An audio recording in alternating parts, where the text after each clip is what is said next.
Pronto. Boa noite para quem está chegando agora, para quem está ouvindo. Vamos começar a aula de hoje. Hoje a gente vai discutir dois temas, né, que são os dois últimos temas da nossa apostila e que, na verdade, são temas que, no meu ponto de vista, eles servem para amarrar tudo que a gente já discutiu. Meio que passando aquela última mão de tinta quando a gente pinta a casa, ou então quando a gente dá aqueles retoques finais nas arrumações. São aqueles conceitos que servem muito mais para fixar, mas foram coisas que a gente discutiu durante toda essa unidade, todo esse semestre. No primeiro tema, a gente vai falar sobre mídia, economia e profissão, ou seja, qual a influência desses processos, dessas questões na escolha profissional e também no nosso manejo, né, enquanto profissionais que trabalham com isso. E depois a gente vai falar basicamente do que é o papel do psicólogo, né, na orientação do profissional. E assim, mais do que a gente já falou sobre o papel do psicólogo, vai ficar um pouquinho redundante. Então eu vou só pincelar algumas últimas coisas e tirar todas as dúvidas que vocês têm. Tá ok? Então, carreira, satisfação e atualização, uma visão global sobre a administração de carreiras. A ideia de você ter uma carreira, ou você ter uma profissão, ou você ter um emprego, parecem coisas muito parecidas, mas na verdade elas não são.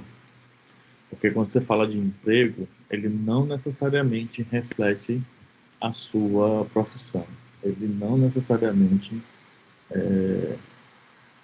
reflete o que é aquilo que nos define enquanto profissionais, né?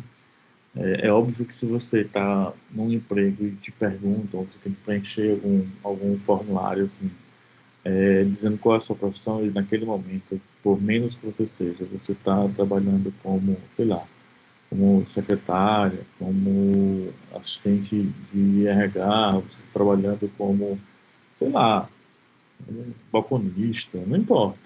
É isso que você vai colocar enquanto profissão, mas profissão mesmo, que a gente considera socialmente falando, é essa formação que a gente está fazendo, né? Seja ela formação superior, nível estricto sensu, nível mais amplo, ou aquelas formações de nível superior que são um pouco mais curtas, que são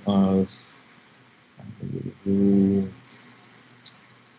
o nível tecnológico, né? Que é, por exemplo, existe a formação em RH em nível tecnológico, que é um ensino superior, é uma formação de terceiro grau, mas é um ensino um pouco mais restrito, porque ele vai trabalhar somente uma faceta do profissional que vai trabalhar nessa área. Então, assim, não desmerece a formação superior, mas ela é um pouco mais restrita na sua atuação.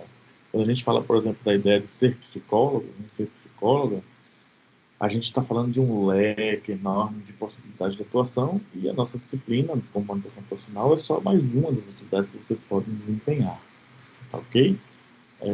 Quanto mais complexidade o sistema de administrar o trabalho vai ganhando no mundo moderno e necessidade de readaptação ao cenário externo, maior será a demanda para os profissionais dessa época estabelecerem também uma eficiente administração de suas carreiras. A forma como assumimos o nosso projeto de vida é a diferença entre reproduzir um sistema que já determina o que é adequado e buscar as reais possibilidades de crescimento profissional, mesmo com todos os desafios desse processo. Pensar com consciência e coerência sobre a carreira profissional possibilita ao indivíduo reconhecer os recursos necessários para que sua atividade ocupacional também venha a agregar felicidade e satisfação na sua vida. Então, a gente começa a falar aqui, na verdade, do quanto a gente é feliz e se sente bem com a carreira que a gente está desenvolvendo, quanto a profissão que a gente está seguindo. Não sei se alguém dessa turma já tem alguma outra profissão, alguma outra formação e que decidiu, de tempos para cá, fazer psicologia, e quando eu falo de tempos para cá, isso já deve está girando em torno de 4 anos ou 5 anos para alguns de vocês, é um novo passo, mas não quer dizer que vocês abandonaram a ideia de uma profissão feliz na outra profissão que vocês tinham. Muita gente hoje em dia, né, por isso que a orientação profissional também trabalha com essa perspectiva, também acaba começando em um emprego, começando em uma profissão, vislumbrando ou visualizando uma outra profissão, né?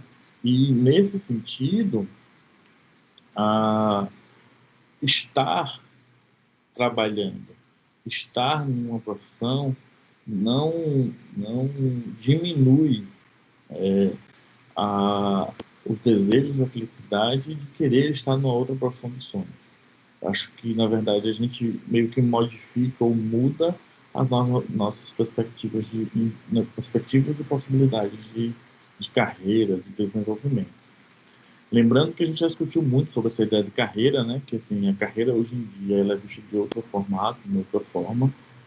Raras são as pessoas que passaram 30 anos numa mesma profissão, ou no mesmo lugar trabalhando. Raras são as pessoas que trabalharam 30, 40 anos no mesmo ambiente, numa mesma empresa. As empresas hoje mudam muito, muda muito a forma de ser, e as carreiras hoje têm outras características, né? E qual é, na verdade, o conceito de carreira, né? Segundo Dutra, carreiras são as sequências de posições ocupadas e de trabalhos realizados durante a vida de uma pessoa. A carreira envolve uma série de estágios, de ocorrências e transições que refletem necessidades, motivos e aspirações individuais, expectativas. Desculpa, gente. Não é Covid. A carreira envolve uma série de estágios de ocorrências e transições que refletem necessidades, motivos e aspirações individuais e expectativas e imposições da organização e da sociedade. Da perspectiva do indivíduo, a carreira engloba o entendimento e a avaliação de sua experiência profissional, enquanto, da perspectiva da organização, englobam políticas, procedimentos e decisões ligadas a espaços ocupacionais, níveis organizacionais, compensação e movimentos de pessoas. Deixa eu tentar explicar, né, esse conceito tão complexo, de um certo ponto de vista que tem aí. O que a gente está chamando de carreira, ela vai ter uma visão diferente para algumas pessoas e diferente para outras pessoas. No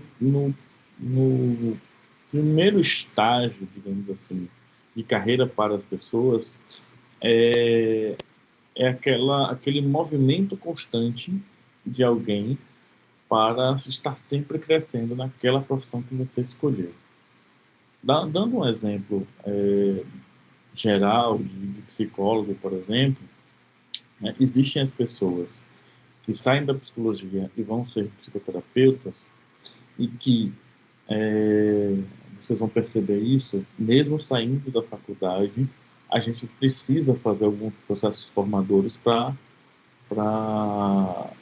alavancar ou, de outro ponto de vista, para potencializar aquele profissional psicólogo dentro de um consultório.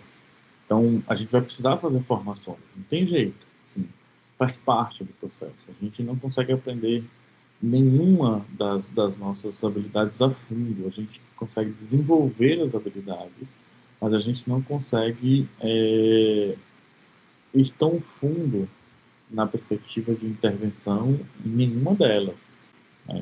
A universidade ela não tem essa função e nunca teve, ok? Isso precisa ficar muito claro na cabeça de vocês. A formação ela é generalista, ela tenta dar excelência a esse psicólogo, a essa psicóloga, para ser o máximo possível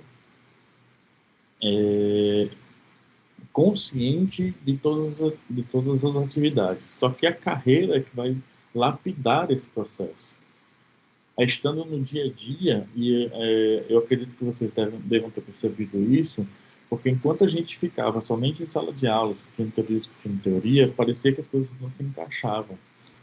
E quando vocês começam a participar dos estágios básicos, dos estágios obrigatórios, eu não sei se acontece isso com vocês, aí vocês podem dar até opiniões se vocês quiserem, Mas a ideia dos estágios é que você comece a perceber, poxa, isso que foi discutido na aula tem a ver com isso, então eu achava que era tal coisa e aconteceu desse jeito, o professor nunca falou sobre isso em sala de aula, e agora, como é que eu vou resolver isso? Vai no professor, e esse caso é um caso particular, e as coisas vão se encaixando. Então você já sai da faculdade com uma possibilidade maior. Marilene quer falar alguma coisa. Sandra que está pedindo para convidar, ou está pedindo aqui para que alguém convide ela, que ela precisou Quem? sair. Sandra, Ela não está conseguindo entrar pelo... ela disse que não está conseguindo entrar, não. Para ver aí. Viu? É Sandra o que o e-mail dela? Eu preciso saber o e-mail dela. Deixa eu perguntar aqui a ela.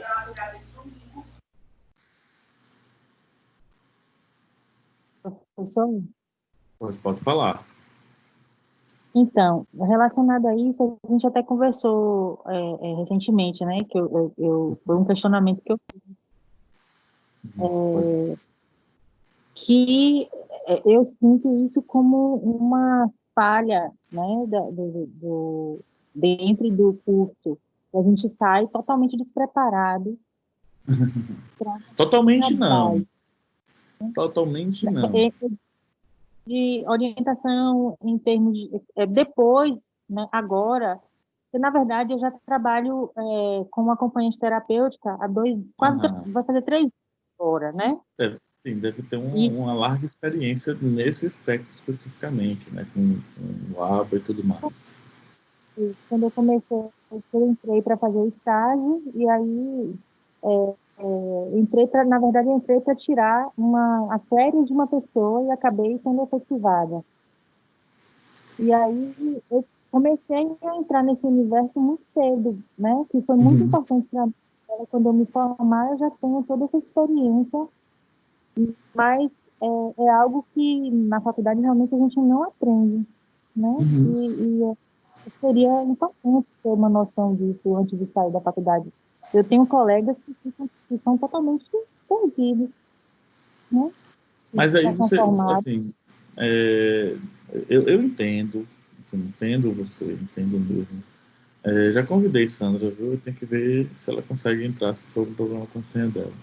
Eu entendo, esqueci teu nome, Aurilene, né? Isso. Entendo, entendo de verdade você. É, mas eu vou te dizer assim, parte dessa busca é do indivíduo.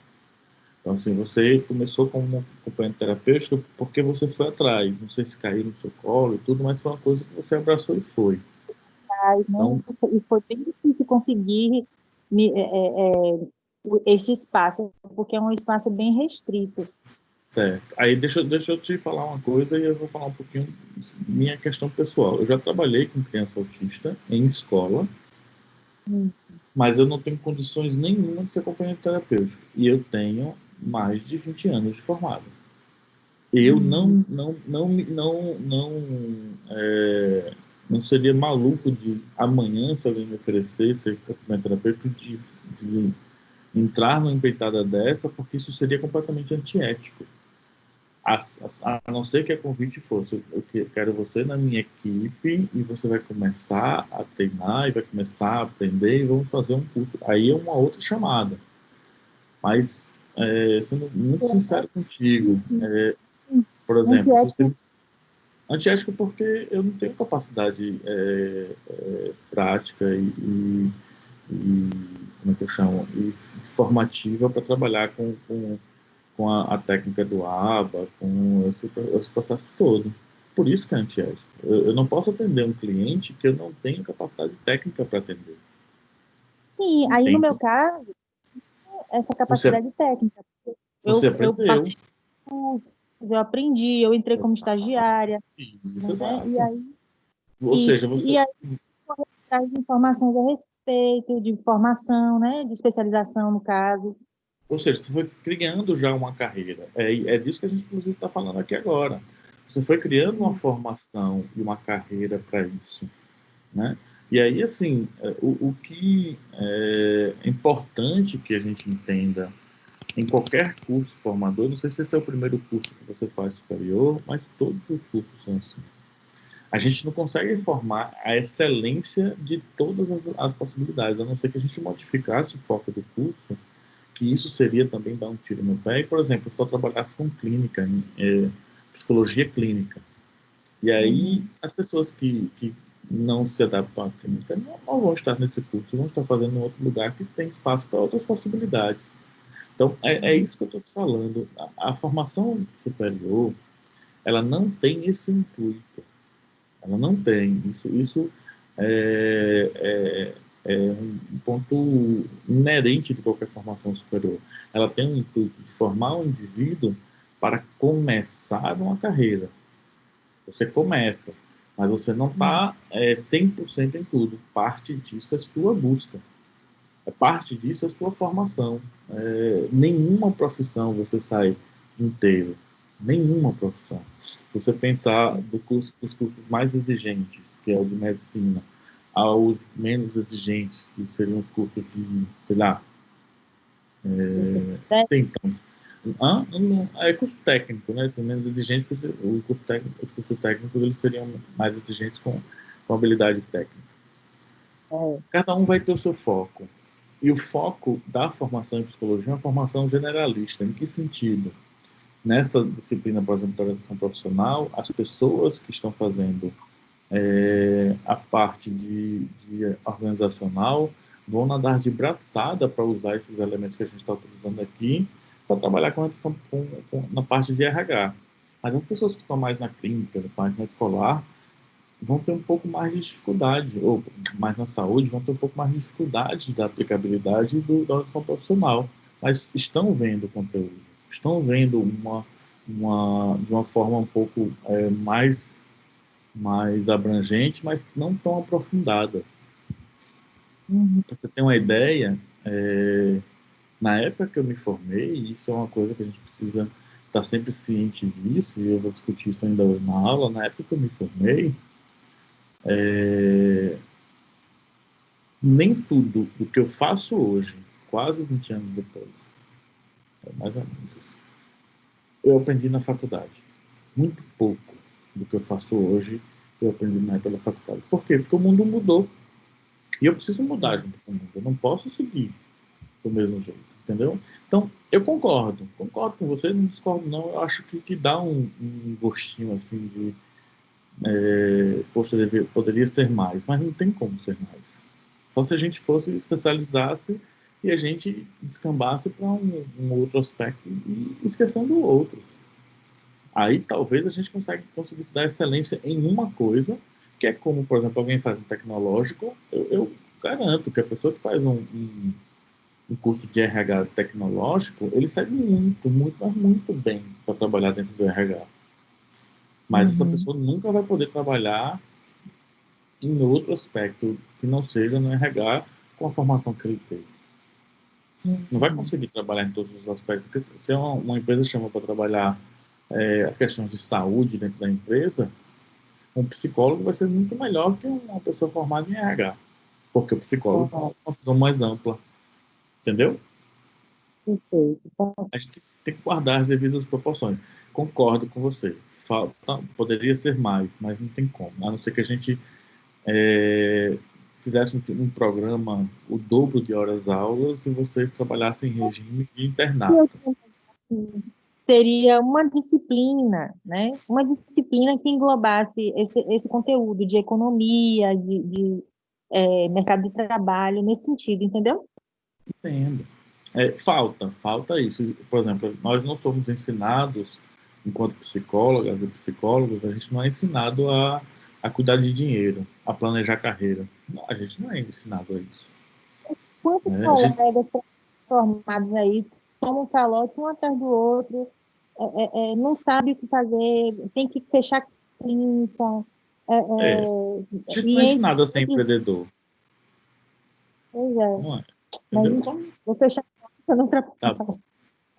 Então, assim, voltando, quando a gente está falando dessa perspectiva, a gente tem uma visão assim desse processo que é o que depende do indivíduo, né? O que o indivíduo está construindo, né? E aí o dia a dia e as experiências que a gente tem de mudança social vão dando para a gente a visão daquilo que a gente tem que se aprofundar para seguir uma carreira dentro do que a gente almeja. Dar um exemplo para vocês, né? Quando eu comecei a carreira, a minha vontade era trabalhar com escola. E eu já estava estagiando numa empresa que fazia treinamentos e que me convidou para trabalhar lá com eles. E que eles já trabalhavam dando treinamento para a escola, mas não trabalhava dentro da escola. Mas eu queria ser um funcionário da escola. Eu tinha, assim, essa coisa do você ser autônomo, principalmente no começo da carreira, é terrível, porque você ganha muito bem fazendo um curso e passa 2, 3 meses sem nada. Então, você tem que aprender a administrar dinheiro, administrar tudo. E foi o meu maior foco dentro da faculdade foi escola, muito mais do que clínica. Clínica eu fiz um estágio de 3 meses, que durou 4, porque passei um tempo mais com o meu cliente, mas foi um estágio de 3 meses. E aí, quando eu comecei a atuar, né, quando eu saí da faculdade e comecei a atuar, começaram a surgir possibilidades de clínica, e aí eu precisava fazer formação, porque eu não me sentia apto ainda para atender. Então, passei 2 anos em formação, para vocês terem uma ideia de como o processo é demorado. Depois do primeiro ano, eu comecei a ter um cliente, 2, e comecei com supervisão.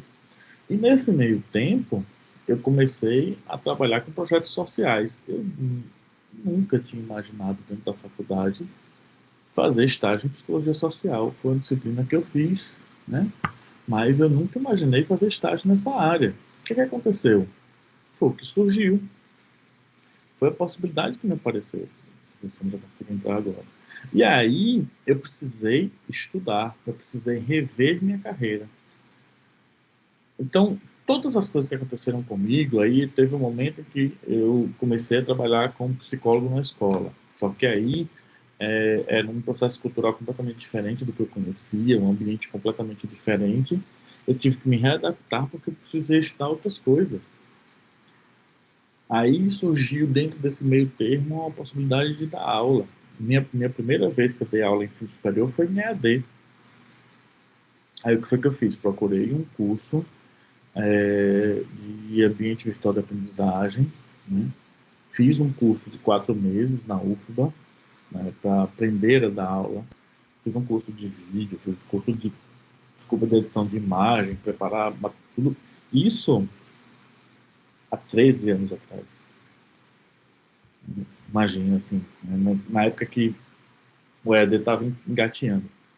Só que é como o texto fala de carreira, né? A gente vai modelando a carreira, ou ela vem toda planejadinha, né? Tem gente que planeja, tem gente que fala assim, eu quero fazer esse curso para depois estudar para fazer tal concurso, para poder chegar no cargo tal. Geralmente quem faz direito faz isso, assim. Então, são algumas pessoas que fizeram direito porque sonhavam em fazer concurso público que exigia você ter formação em direito, não necessariamente para ser advogado, porque o pessoal quer ser auditor no fim das contas, quer fazer um curso uma vez na vida para poder chegar num cargo e ter uma estabilidade e um salário alto. Então, não sei se vocês sabem disso, já conhecem alguém, mas existem pessoas que são chamadas de concurseiros, que são pessoas que vivem para fazer concurso. E eles não fazem qualquer concurso, né? Concurseiro que quer passar, ele vai fazer concurso, como é que chama? Concurso que vai ganhar de 20 a 30 mil reais para lá. Passa todo mundo? Não passa. Tem gente que leva 5, 6, 7 anos, 8 anos, que poderia estar fazendo outras coisas da vida, mas se dedicou a isso. Não se julga alguém assim, né? Não é todo mundo que pode fazer isso, que tem o privilégio de não precisar trabalhar, né? Quem quer passar em concurso público não pode trabalhar, digo logo, mas passa. Não vamos discutir os casos omissos, né? Quem quer passar em concurso público concorrido não pode trabalhar, porque a matéria é muito difícil e todo mundo é muito bom. Então você tem que ser melhor do que todo mundo. Então tem coisas assim que envolvem o processo de carreira que depende do teu planejamento, mas depende também daquilo que você almeja. Então, em determinado momento da vida, quando isso caiu no meu colo, essa possibilidade de trabalhar com ensino superior, eu comecei a me dedicar. E aí eu fiz curso de formação em ensino superior. Eu fiz um curso, uma pós-graduação em metodologia do ensino superior. Porque eram coisas que para mim fazia sentido me preparar para tal. Do outro ponto de vista, né, hoje em dia são poucos os lugares que fazem isso, né, as empresas elas têm o que elas costumam chamar de plano de cargos e carreiras. Não sei se vocês já ouviram falar sobre isso.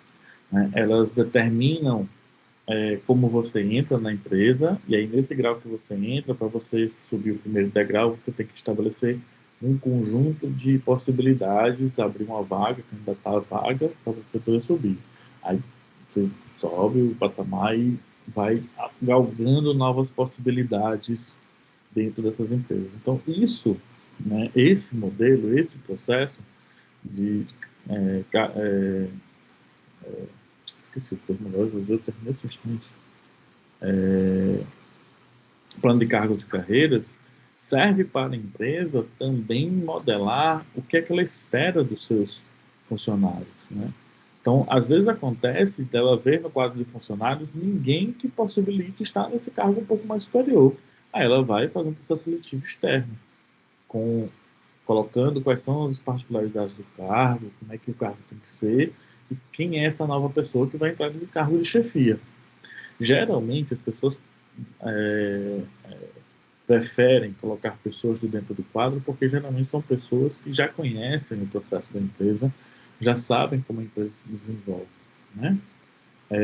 E aí é importante salientar que, independente disso, a carreira da gente, ela tem um aspecto que pode ser planejado, mas, em geral, depende muito de como as coisas funcionam no dia a dia, para que a gente consiga subir e galgar cargos e possibilidades na nossa profissão, né? As pessoas apresentam um certo distanciamento da tarefa de projetar suas carreiras. Tendemos a pensar no desenvolvimento de uma vida profissional, considerando os apelos externos como boa remuneração, a ascensão social e o reconhecimento social. Deste modo, a atividade ocupacional se afasta do mundo subjetivo, daquele meio interno, das preferências e habilidades do indivíduo para separar em anseios sociais e econômicos vigentes. Então, eu não sei se eu contei para vocês que a primeira pessoa na minha vida profissional enquanto psicólogo que eu fiz um teste vocacional, ela chegou para fazer a orientação vocacional dizendo: eu quero estudar medicina. E eu me perguntei assim: então por que você está querendo fazer se você já sabe o que você quer? Ah, eu quero saber se eu vou me dar bem em medicina. E aí, uma chavezinha ligou aqui dentro, assim, poxa, vai ser difícil o processo, porque assim, e agora? E se eu descobrir que essa menina não vai ser boa médica? Se os testes e a orientação vocacional que eu fizer com ela disser que ela não vai se dar bem em medicina, eu vou fazer o quê? O que é que eu faço com ela? Essa era a pergunta. E aí, a gente começou a fazer bateria de testes, entrevistas, atividades, foi um processo que foi individual, né? Um processo que a gente chama de clínico. E aí, todo o processo dela era super comunicativa, super falante, escrevia muito bem, tinha uma oratória bacana, relacionamento interpessoal com família, com pessoas super, sabe, super 10. E ela ou trabalharia naquela época, né? Ou trabalharia como na área de humanas, por conta das relações que ela prestava, ou na área social, né? Por conta do altruísmo dela.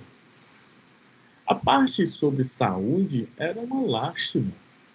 Ela tinha assim muita resistência a muitas coisas que determinavam os processos de decisão às vezes objetiva para determinar situações de estresse. Ela tinha era sempre muito subjetiva, muito passional em todas as suas decisões. Então eram coisas que um médico, dependendo da situação, ele não pode ser, né? Ele tem que ser muito muito preciso e coerente com as decisões que toma, né? E aí eu fechei o laudo dela. Antes de entregar, eu fui conversar com o meu orientador, né? Assim, a gente se forma, mas a gente continua tendo orientador por um tempo. E eu mostrei para ele os resultados, fico preocupado, porque eu fiz isso, mas eu não acho que é isso. Aí ele disse: o que é que essa intuição diz?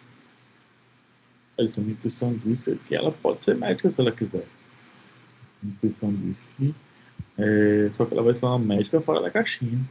Ela não vai ser uma médica boa, ela vai ter muita dificuldade com algumas coisas, ela vai precisar aprender. E aí ele perguntou: isso tem no seu laudo? Eu disse: não, não tem no meu laudo. Mas é uma vontade dela ser médica ou é um desejo? Aí eu falei: está mais com uma certeza de que ela só pode ser médica. Ou seja, é um desejo misturado com a vontade. E aí ele disse: então modifique o seu laudo, coloque todas as habilidades e questões e oriente a ela quais são as profissões que ela vai ter mais facilidade e coloque quais são as dificuldades que ela vai enfrentar ao escolher a medicina, dentro das características que você observou. Nessa época, a gente ainda dava laudos desse jeito, né? Dava respostas nesse sentido. Hoje em dia, a gente não faz mais isso. Hoje em dia, a gente entrega um resultado, vou falar de resultado mais tarde, mas a gente entrega um resultado muito mais voltado para uma ideia de potencialidade do indivíduo. E a partir disso, ele identifica essas potencialidades nas profissões que ele pesquisou, né? E percebe quais são as profissões que ele melhor vai se dar bem. Ok? Então, assim, foi. Ia ser um tiro no pé, porque eu ia orientar ela que ela fizesse uma coisa que ela não ia gostar, porque não estava no coração dela. E ela ia acabar fazendo um curso que eu tinha colocado de repente lá no laudo, que ela não queria, e ela ia fazer, ela não ia gostar. Por mais que fosse fácil, ela não ia se dar bem.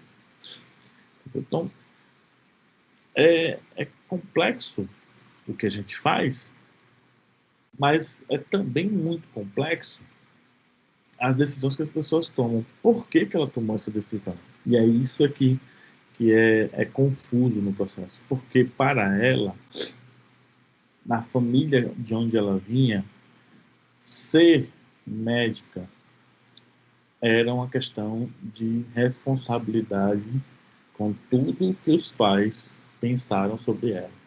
Ela sempre foi uma menina muito estudiosa, muito inteligente, e que só a medicina poderia refletir tudo isso que ela calcava.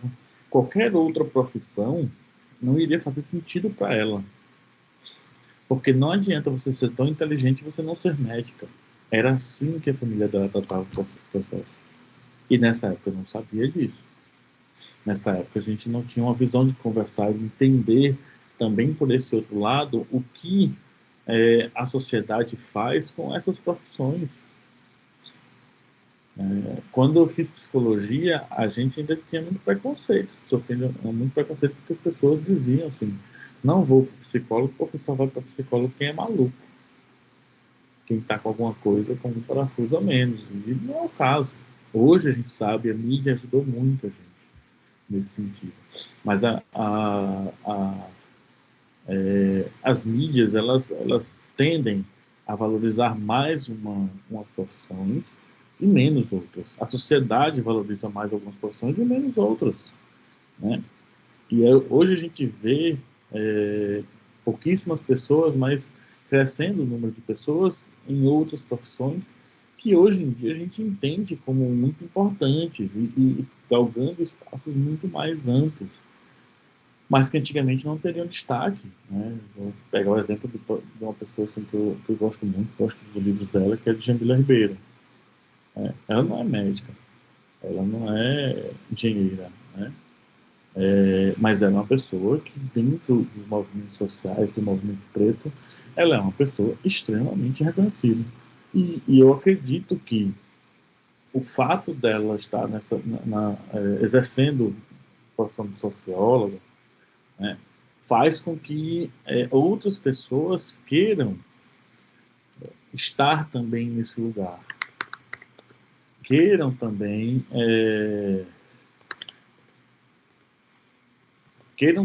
ser como ela.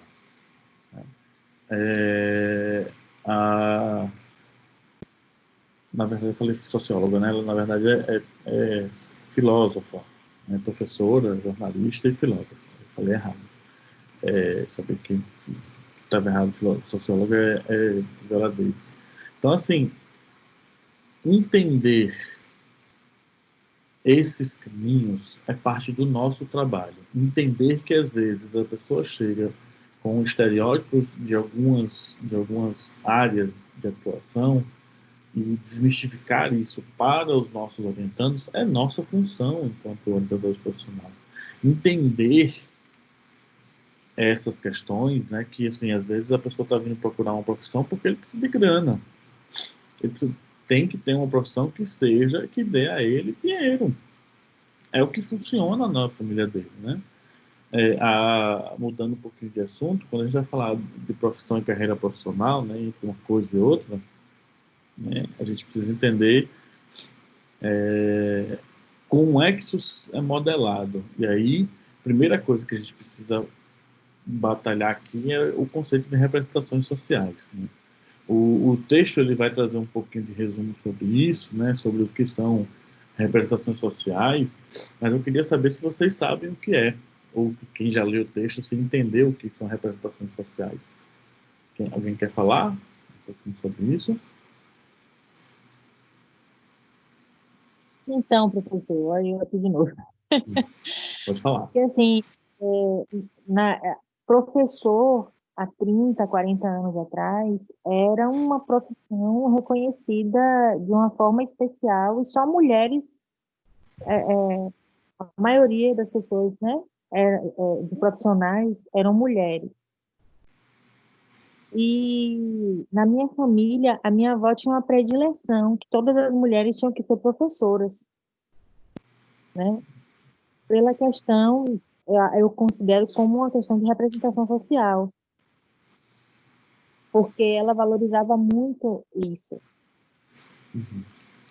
Mas o que Então, é representação social? é uma profissão que coloca você num determinado patamar, né? De visibilidade social, não é isso? Assim, esse seria o objetivo do conceito. Mas o que é uma representação social? O que é que significa representação social? Professor? Pode falar, Eu Ian. não consigo responder. Eu acredito que seja crenças, ideias, né, que permitam evocar um acontecimento, sei lá, uma pessoa que vem por meio da interação social, não? Mas é bom a gente errar, porque é uma coisa que a gente precisa aprender. Alguém quer mais tentar?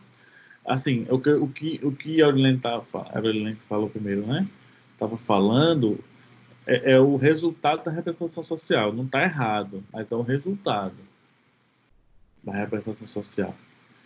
Deixa eu colocar para vocês, por exemplo, vou usar o exemplo que ela deu. Ser professor é um status bacana para a mulher. Então, mulheres sendo professoras, elas vão ser bem vistas socialmente. O que é representação social? É a visão que a sociedade tem de determinadas situações ou conceitos ou papéis que a gente representa.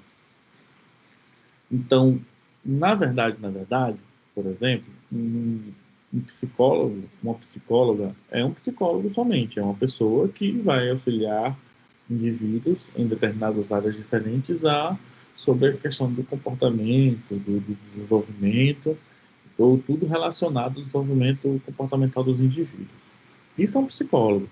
Mas, socialmente falando, o status que o psicólogo tem é né? E hoje em dia, inclusive, a gente percebe que é um status que a gente vem ganhando e subindo degraus muito maiores. As pessoas têm prestado muito mais atenção que os psicólogos falam. O psicólogo não fala mais somente sobre maluquice, ou loucura, ou pessoas doidas. O psicólogo hoje em dia também fala sobre a questão do desenvolvimento saudável, do lidar socialmente com as pessoas, das questões que envolvem a infância. Ou seja, o psicólogo hoje ele também é um profissional que a opinião dele sobre a percepção que se tem de mundo tem sido muito bem vista. Então, ele tem sido chamado para, socialmente falando, ser uma pessoa influente. Então, há uma representação social de que o médico é um indivíduo que ele está superior às outras profissões. No Brasil, isso é fato. Por mais que algumas pessoas queiram meio que desdenhar ou diminuir isso, mas ainda é fato. Então, haja vista os salários que se pagam para esses profissionais. Haja vista o status que esse indivíduo ganha ao anunciar-se em qualquer ambiente enquanto médico. É como se fosse alguém fora da curva dentro daquele grupo, né? Tem até uma brincadeira que a gente faz, assim, dentro do meio acadêmico, que o pessoal chama assim, o doutor. Quem é? Assim, fulano tal não é doutor porque ele não fez doutorado.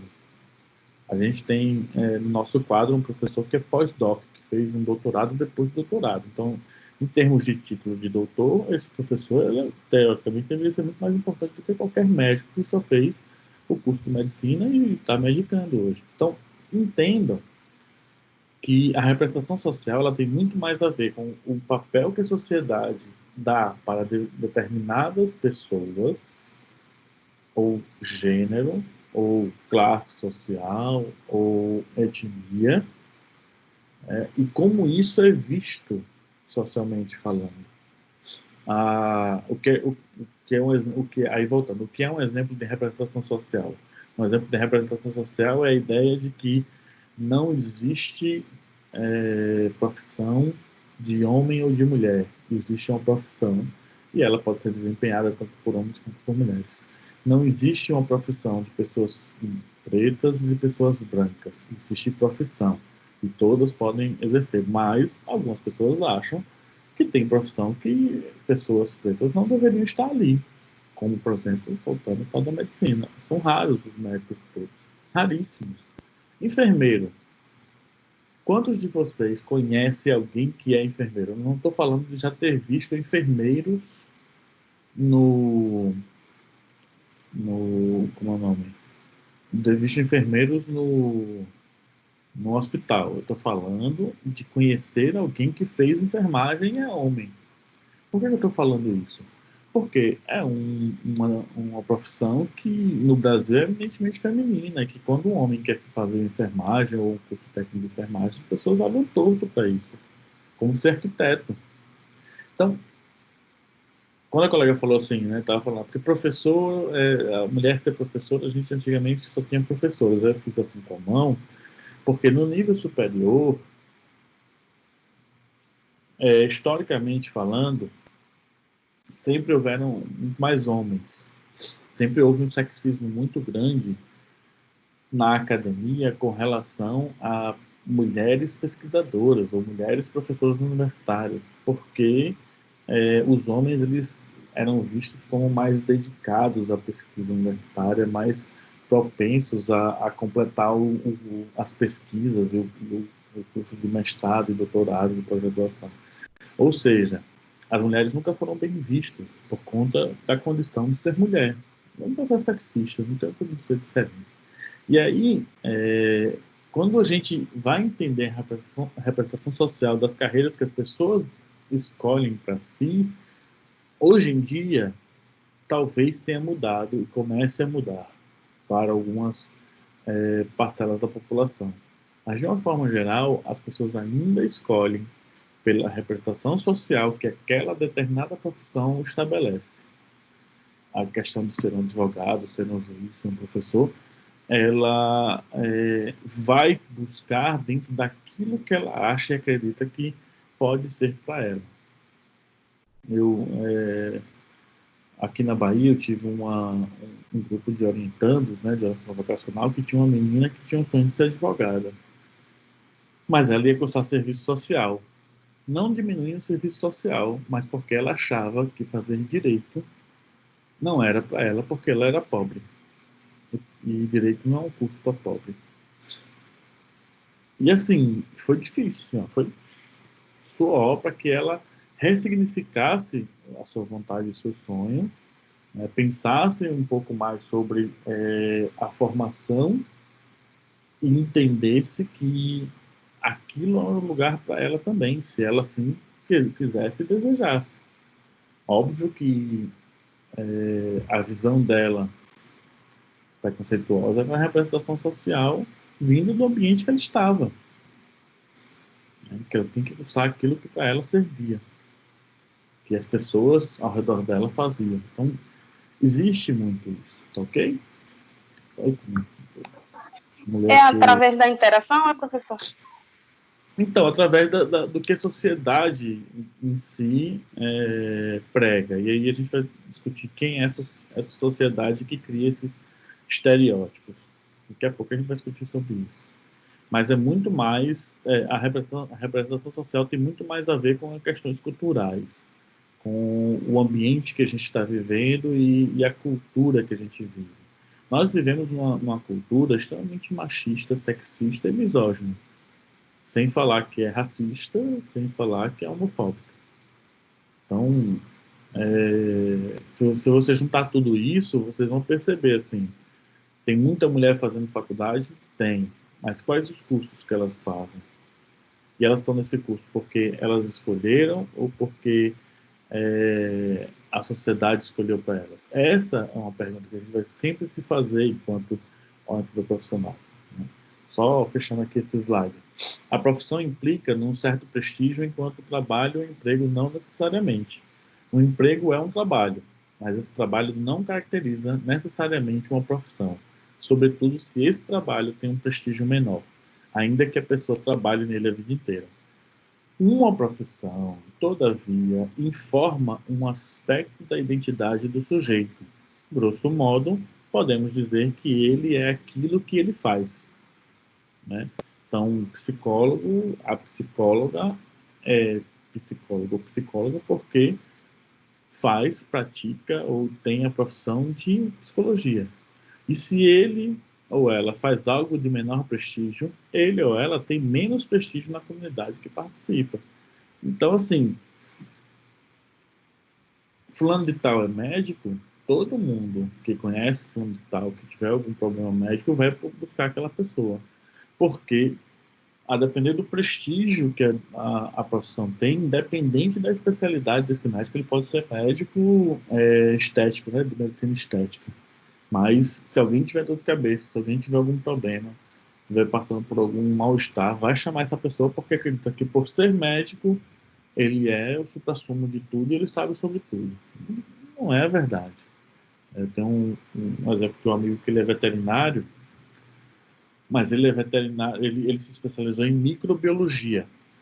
Ele trabalha somente com a parte da biologia e fisiologia dos animais, mas pensando na microbiologia. Ele não... E em formação de veterinário, ele é cirurgião.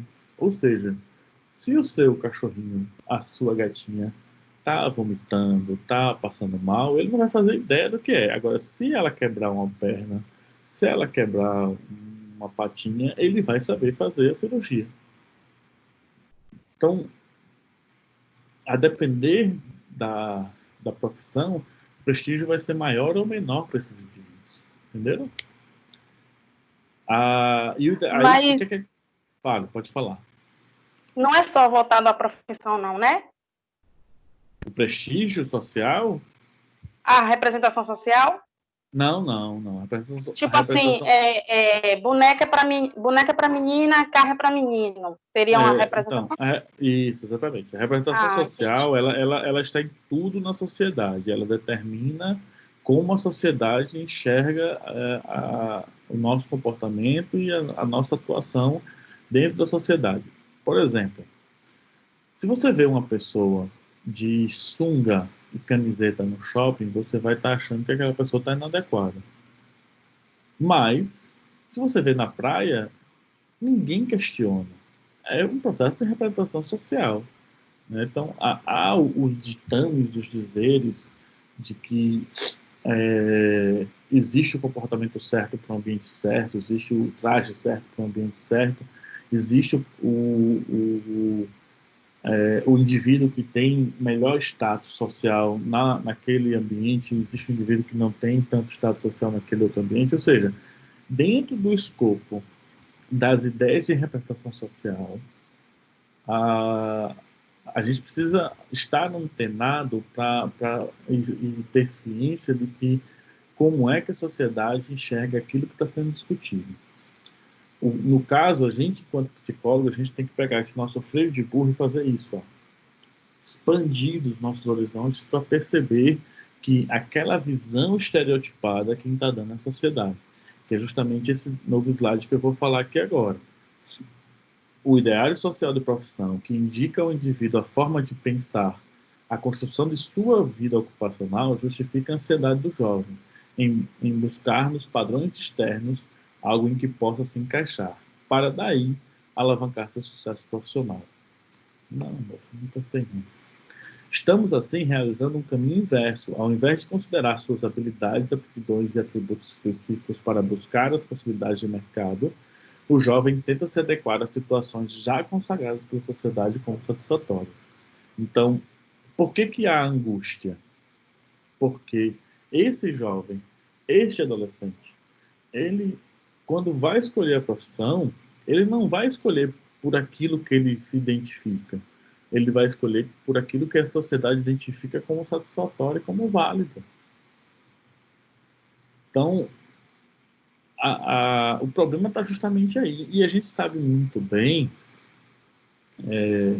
que é isso que os grandes gurus, as grandes pessoas que discutem sobre profissionalização, desenvolvimento social da profissionalização, têm falado muito. Quando você é muito bom naquilo que você faz, não importa a profissão que você esteja, você vai ser muito bem remunerado por aquilo.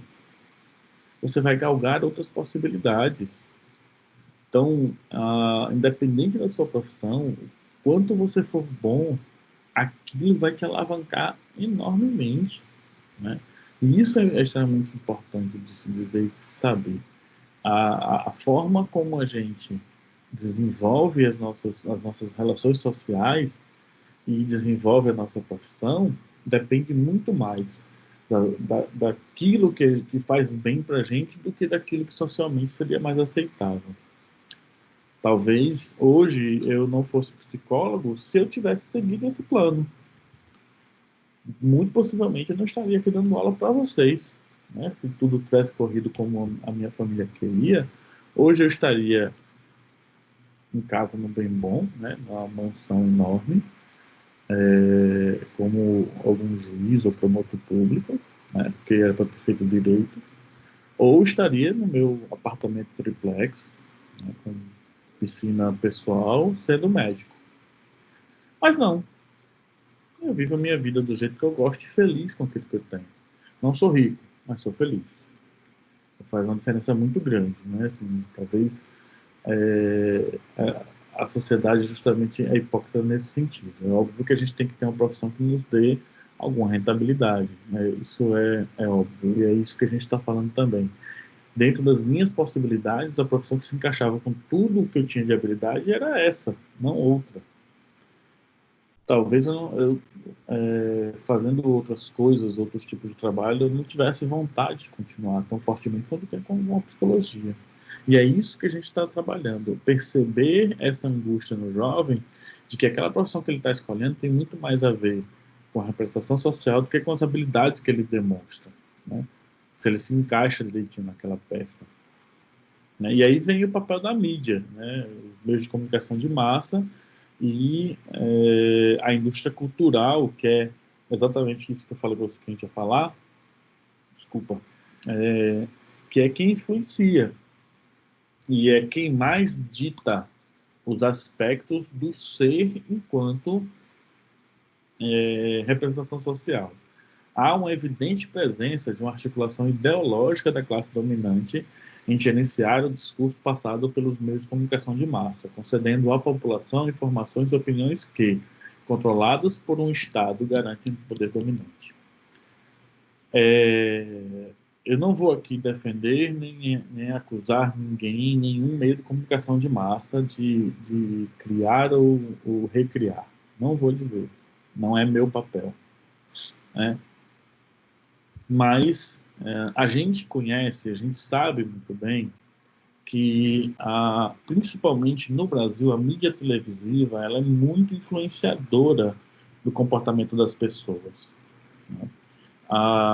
E aí eu estou falando só o aspecto do Brasil, mas no mundo inteiro isso acontece. Os países que, em geral, têm regimes mais totalitaristas, eu não sei se vocês sabem disso, esses países, em geral, mantêm uma TV, um canal do Estado, somente com programas que o governo deixa que aconteçam. E só transmitindo coisas que eles querem transmitir. Mas isso também acontece no Brasil. Acontece. Por isso que nós temos que ter uma visão crítica, mas também não podemos ficar alienados sem saber o que está acontecendo. Entender que existe uma diferença muito grande entre uma informação e uma informação passada de forma ideológica. Uma informação passada para que você tendencione a pensar e raciocinar segundo aquela mídia quer que você raciocine. Há um tempo atrás, tinha um jornal que era bem baratinho aqui em Salvador, que eles falavam, era um profissional que se destinava às massas, haja visto o nome que ele tinha, não vou citar aqui o nome, mas ele se destinava às massas, e ele tinha uma proposta de ter uma linguagem muito próxima das pessoas que ele queria que lessem o seu jornal. E o jornal falava dos acontecimentos desses ambientes que essas pessoas que eles queriam que lesse o jornal tivesse acesso. Então, falava-se muito de violência, mas falava-se muito de sexualização, falava-se muito de questões ligadas ao subúrbio ferroviário. E foi um jornal que teve muitos problemas porque tentava lidar com um tipo de mídia que era um tipo de mídia sensacionalista, né? E que trazia manchetes mirabolantes para falar de violência, para chamar a atenção das pessoas. Só que esse tipo de jornal, a única coisa que ele consegue mesmo é instaurar pânico, é instaurar mais pânico na cidade. Não é dizer que a nossa cidade não é violenta. Não é dizer que a gente não tem perigo, mas é viver o tempo inteiro naturalizando o crime e a violência.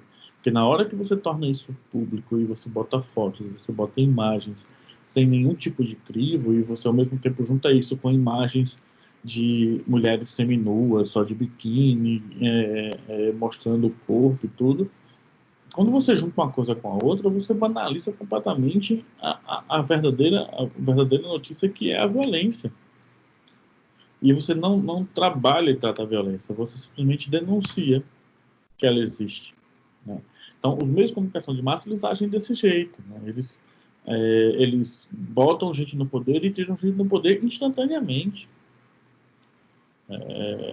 Se vocês quiserem ter um pouquinho de crivo ideológico sobre isso, no sentido de tentar entender as diversas formas de comunicação, assistam os jornais de TVs abertas de diferentes canais. Eu sei que eles passam mais ou menos nas mesmas horas, né, para poder um ter a concorrência com o outro, mas perceba qual é a tônica que é dada nas informações que eles querem manipular e a tônica dada nas informações que eles querem deixar passar em brancas nuvens, né?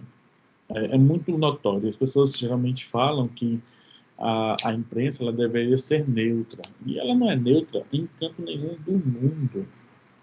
Diferente, agora aqui no Brasil, ela se diz neutra, mas não é. Nos Estados Unidos, todo mundo sabe quais são as diretrizes ou ou republicanas ou democráticas de cada uma das TVs, de cada uma dos jornais que circulam, das revistas, de tudo.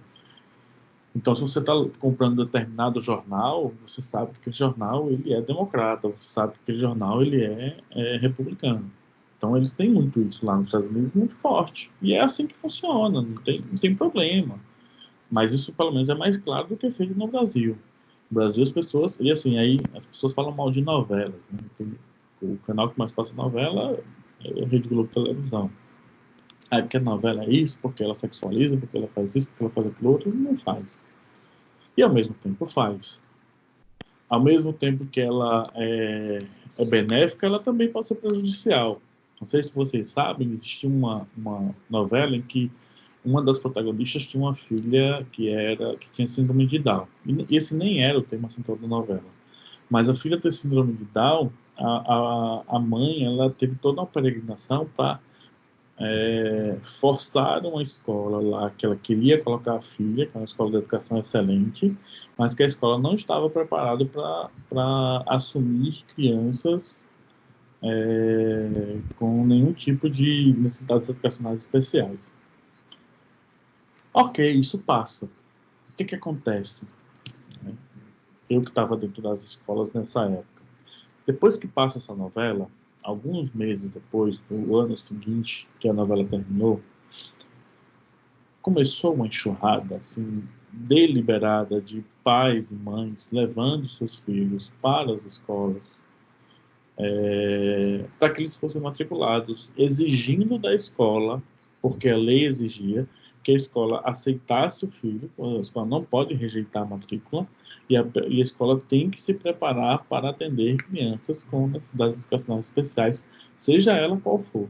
A escola tem que ter rampa para a pessoa subir para o andar de cima, se a aula for do andar de cima, tem que ter acessibilidade, ou seja, tem que ter vários processos, tem que ter professor que tem intérprete de Libra, ou seja, é obrigatório. Só que antes dessa novela, os pais não sabiam disso, ou sabiam e tinham medo de ir lá e brigar e perguntar, mas a novela mostrou que a mãe tanto brigou na justiça que conseguiu botar a filha na escola que ela queria.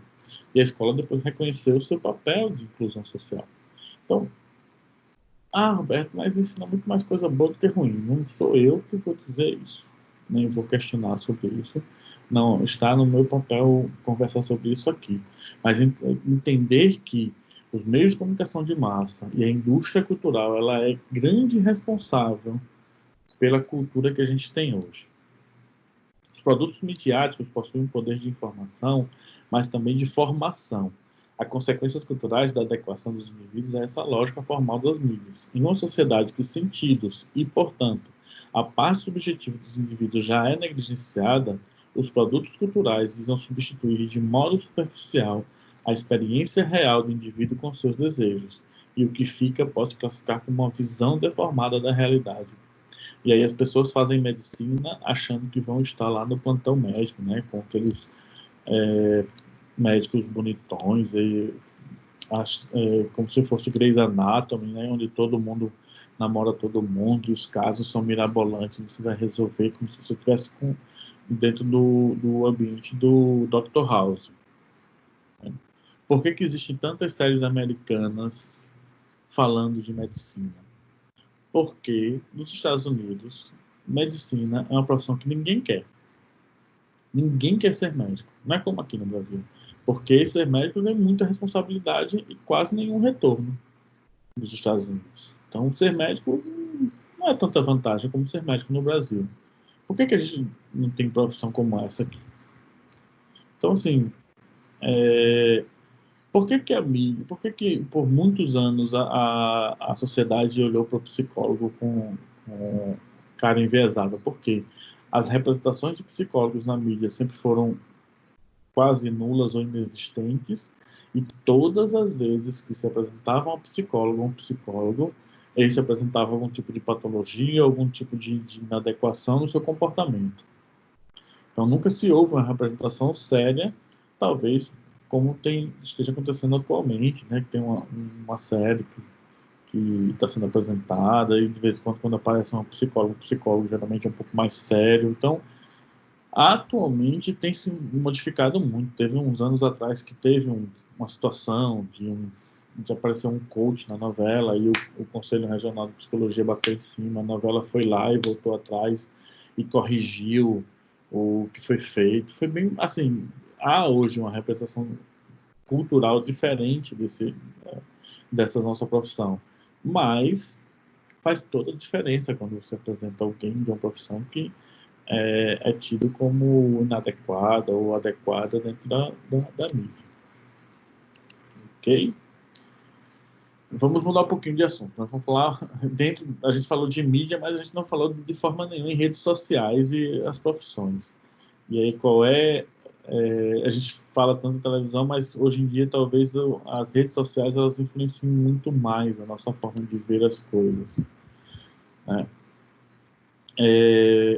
Não sei, quem de vocês conhece uma rede social chamada LinkedIn? Vocês já ouviram falar? Roger quer falar. Fala, Roger.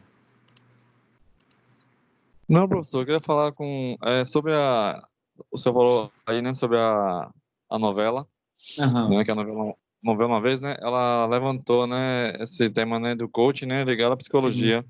Sim. Só que aquela cena ali que se baseava né, na época, era uma criança, né, que atual momento já era uma mulher, né, que ela tinha problemas para poder, né, enfrentar a vida dela, né, com o marido dela, e tinha também o padrasto dela. Na realidade, ali, eu via numa cena no caso, o que aquela advogada, né, que ela também falou que também, né, fazia... Eu via ali uma cena de psicanálise, que eu vi ali. Eu não vi. Eu, infelizmente, não vi. Eu sei da história, mas eu confesso que não vi.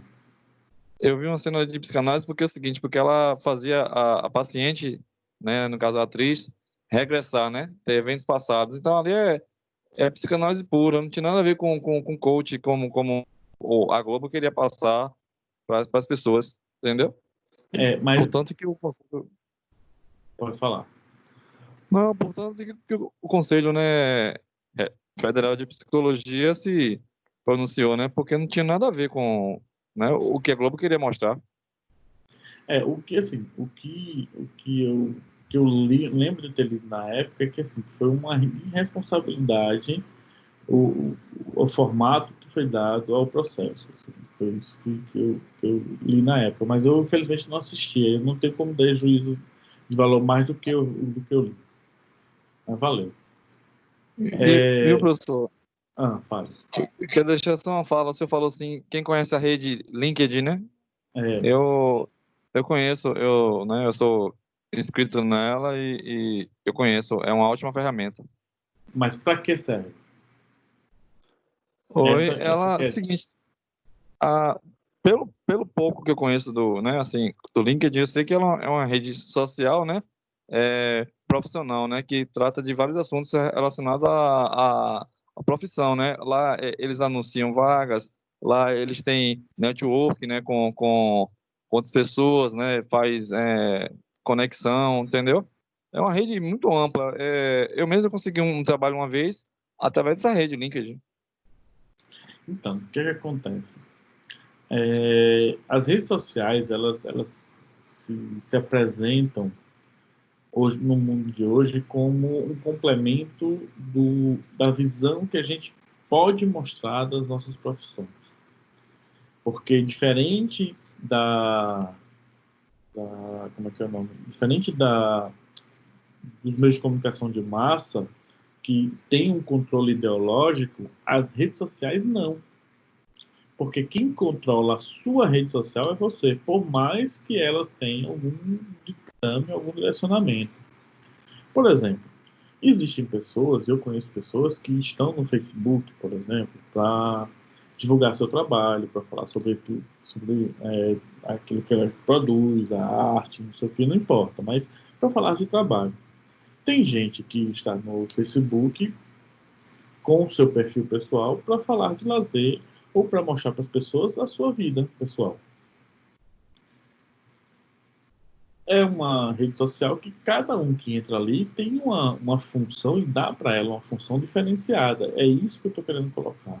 O LinkedIn, ele foi criado exatamente para isso que o Roger falou, assim, uma rede social que era única e exclusivamente para tratar e desenvolver questões de profissões, para que profissionais pudessem se conectar, trocar experiências e que as pessoas pudessem mostrar ali seu currículo de uma forma muito mais direta e mais ampla e onde você poderia também se expressar, porque às vezes o currículo, ele por si só, ele não representa quem é o indivíduo. Já no LinkedIn, você pode demonstrar e criar textos, criar estruturas para que as pessoas possam te seguir e perceber que tipo de profissional que você é. E hoje em dia, eles têm expandido muito isso, porque as empresas hoje em dia também têm perfis, e esses perfis analisam os perfis das pessoas que se candidatam ou pretendem se candidatar a trabalhar naquela empresa para saber se quem a pessoa é e o que a pessoa declara profissionalmente faz sentido para estar naquela empresa. E como é que é o processo curricular desse indivíduo que está ali se apresentando. Ou seja, o LinkedIn hoje ele tem uma função dentro das profissões que molda muito mais as profissões. Só que as outras redes sociais elas têm se mostrado com um potencial enorme para que as pessoas possam divulgar aquilo que elas são também profissionalmente. Certo? O Instagram, por exemplo, ele é uma rede social que deveria ser, iniciou sendo assim, como uma rede onde você só posta fotos, que é uma rede baseada em imagens, e essas imagens com algum comentário, com algo que possa demonstrar o seu estilo de vida, e as pessoas hoje em dia têm usado o Instagram para divulgar seu trabalho, divulgar aquilo que você pensa, a forma como você pensa sobre determinadas situações. Eu conheço uma pessoa que fez uma remodelação de carreira e que trabalhou muito em cima do Instagram. Só Instagram, Instagram, Instagram. O que é que acontece? Essa minha amiga, que é psicóloga, né, hoje em dia ela vira e mexe e recebe telefonema de pessoas que viram um story dela, que viram um vídeo, que alguém mandou um vídeo dela, um pouco mais antigo, falando de determinado tema, querem saber se a minha amiga tem horário vago, porque ela precisa levar a filha, levar o filho, ela mesma ir para terapia. Ou seja, o fato dela tratar o Instagram como uma rede para divulgar quem ela é, faz com que as pessoas conheçam ela e percebam a seriedade que é o trabalho dela. Então, as redes sociais hoje, elas têm essa visão diferente, né? Você controla esse processo. Como diz aqui no texto, com o surgimento de novas tecnologias, os conceitos de espaço e tempo foram reformulados pela sociedade em geral, como os recursos de uma conectividade não é só local, mas agora de uma esfera mundial. O nosso olhar para a socialização deve ser reelaborado, porque isso é uma coisa muito importante da gente dizer, né? Por exemplo, eu tenho uma visão muito diferente do que o Twitter, que é esse do pássarozinho aqui, do que é o Facebook, do que é o Instagram, do que é o YouTube, do que é o LinkedIn. O Snapchat eu nem tenho mais, uma ferramenta que eu nem consegui usar. Mas eu tenho visões bem diferenciadas. Eu acho que o Instagram e o Facebook eles se combinam para algumas questões, mas o processo de visibilização que o Instagram dá para a gente, ele nos conecta muito mais e muito mais forte do que o Facebook. Só que qual é a questão que envolve todas as duas? Aquilo que você se mostra e como você se mostra nessas redes sociais fazem com que as pessoas criem juízo de valor da pessoa que você é. Então, assim, por mais que você ache que está deixando claro qual é o recado que você está passando, algumas pessoas podem ver esse recado de forma equivocada. Ou podem ver esse recado, digamos assim, né, o que eu estou utilizando agora, recado, podem ver o seu perfil de forma totalmente diferente do objetivo que você está querendo traçar e cuidar e colocar. Então, para efeitos gerais e para efeitos potencializados,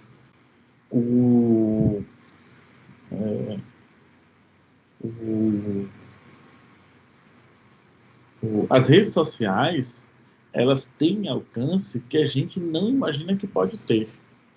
Não sei se foi na turma de vocês, mas eu contei a história de um cara da Galinha Pintadinha em uma das turmas há pouco tempo. Não sei se foi um de vocês por algum outro motivo, mas o cara que criou a Galinha Pintadinha criou a Galinha Pintadinha assim.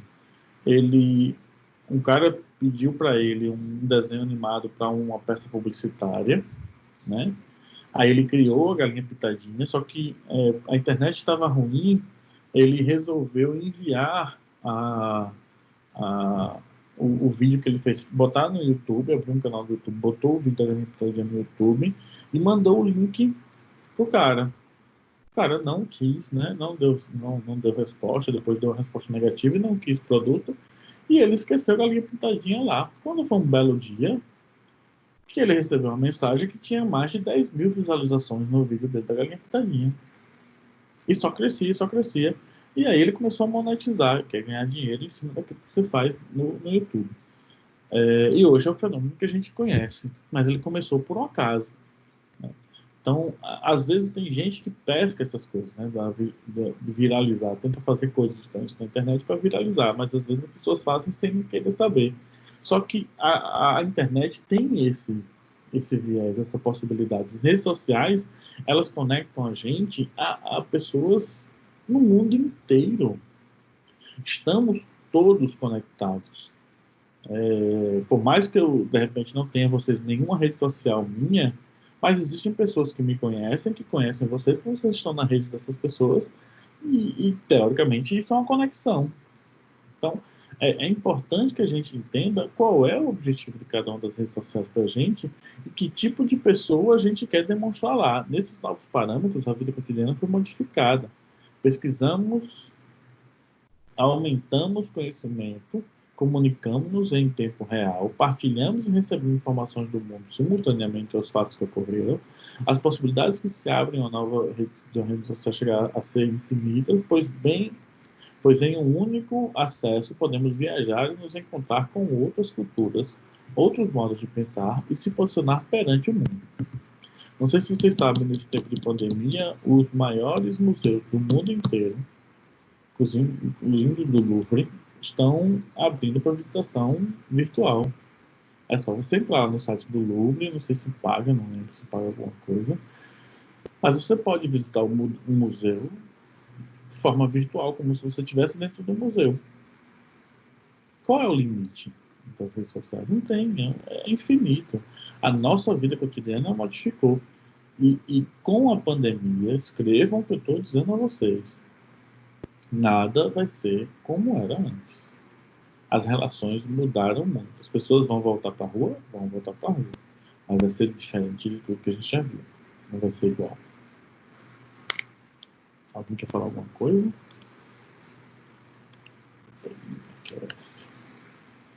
Roger, pode falar. Professor Roberto, é o seguinte, eu ia comentar também sobre, se eu estava falando aí sobre as redes sociais, né? Você deu até um exemplo aí, né? Você falou até um exemplo da sua amiga, né? Que é psicóloga. Né? O caso dela aí foi os stories, né? Dela no Instagram. Isso. Teve um fato também nessa rede aí, né? A LinkedIn. Teve um fato aí há mais ou menos um mês atrás. Não, mas foi antes mesmo da pandemia. O que estava acontecendo, né? Nos próprios stories tinha principalmente mulheres, né? Profissionais, advogadas, médicas, né? Engenheiras, várias profissões.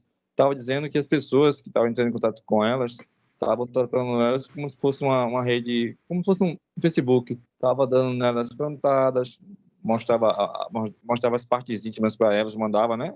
Ou mensagem privada, tá entendendo? E aí ela pediu uma ação do LinkedIn, pediu que a gente, né?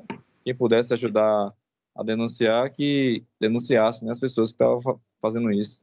E as pessoas, como o senhor falou, mesmo está falando aí, tem pessoas, professor, que confunde muitas coisas, não sabe separar o joio do trigo, entendeu? O LinkedIn é uma rede, né, uma rede profissional, uma rede voltada às profissões, não uma rede voltada a relacionamentos afetivos. E aí eu vi, né, eu pude ver que tem muita gente doente mesmo, né? Doente mesmo, precisa de tratamento, entendeu? Precisa de tratamento, e essas pessoas não procuram tratamento, professor, e não reconhecem que estão doentes, né? Muita gente assim, isso, não reconhece, fala, eu tô bom, eu tô doente nada, mas Não, essas coisas acha que é normal. Isso. Aí é o seguinte, né? Aí eu fico pensando assim, né? Tem muitas pessoas com desequilíbrio, né, mental e por aí fazendo o que bem quer, entendeu? Como as pessoas confundiram, né, a rede LinkedIn como se fosse um Facebook, um Instagram, e não é isso. E não que o Facebook e o Instagram seja para isso, para você passar dos limites, né? Assim, passar dos limites, entenda que eu digo assim, se você troca, faz sexting, não sei se vocês conhecem esse termo, né? Sexting, acho que é sexting que chama, que é sexo através de mensagens. Isso existe, Isso. sabe? Assim, as pessoas têm o direito, se é em comum acordo, ok, né? Não tem problema. Mas maluco vai ter em todo lugar, por isso que a gente tem que se proteger. E assim, ter um tipo de posicionamento social e político nas redes faz toda a diferença para que essas coisas possam ser tratadas de forma séria ou não. Porque. Professor, Oi, pode falar. e outra coisa que eu vou falar também com o senhor também falou aí sobre depois dessa pandemia as coisas não vai ser mais como era antes. Isso. Realmente, não vai ser mais como era antes. E as pessoas, professor, que têm transtornos mentais, entendeu? Elas vão se rebelar dentro de suas casas, entendeu? Vão se rebelar contra as pessoas, né? Pessoas que nem imaginavam que elas vão se rebelar, porque vão, né? Porque eles vão achar que pode tudo, entendeu? E é aí que, é como o senhor falou, né? A nossa vigilância, né? Nosso sinal de alerta tem que estar sempre ligado, porque são pessoas que pode fazer o inesperado, né? Porque para eles tanto faz. Assim como eles fizeram isso numa rede social, eles faziam isso ao vivo, na frente da pessoa. E ainda mais Assim, a mulher que é um sexo, é tido como sexo frágil, né? Não, eu não estou dizendo que a mulher é sexo frágil, mas para sociedade, né? Então, o homem geralmente ataca a mulher porque sabe que a mulher não vai revidar, na maioria das vezes, né? Que a mulher fica com medo de falar, né? Que está sendo ameaçada, que está sendo assediada, né? Isso é um assédio, né? É um assédio virtual, mas é um assédio. Verdade. Então, é o seguinte, entendeu? Eu quis trazer esse tema hoje aqui à aula, porque tem muitas mulheres aí passando por muitos apuros, tanto em suas casas como, né, na vida aí fora mesmo. Isso. E para finalizar, uma classe também, professor, que eu também acho que está sendo muito assediada, é as crianças também, viu? Crianças mesmo estão passando um apuro terrível aí, agora nessa pandemia. A gente, na verdade, os pais, eles têm a responsabilidade de guiar, orientar e de prestar atenção no que está passando com os filhos, né? Assim, acho que mais do que nunca, os pais, eles têm agora a oportunidade de ter um acompanhamento mais próximo dos seus filhos. É verdade, é verdade. Mas não vou falar sobre isso agora não, porque senão a gente vai desviar muito do nosso assunto, mas tem tudo a ver. Eu acho que as mídias sociais, principalmente, as redes sociais, elas vêm realmente para modificar essa forma da gente ver as coisas, né? Assim, como tem aqui no texto, as transformações nas formas de interagir com a parada de tecnologias à disposição não afetam suas relações sociais. As configurações de mudança no ideário da sociedade informatizada afetam também a estrutura ocupacionais, ou seja, as transformações atingem categorias ocupacionais e o mercado de trabalho. E aí, além disso que eu falei para vocês, da questão do divulgar e de falar quem somos nós, existe a questão do estar preparado para abraçar as novas estruturas de tecnologia e entender que o futuro está aí. E aí já adianto logo, assim, as pessoas que conseguirem melhor se adaptar aos meios eletrônicos vão conseguir andar de braçada nesse novo futuro. Porque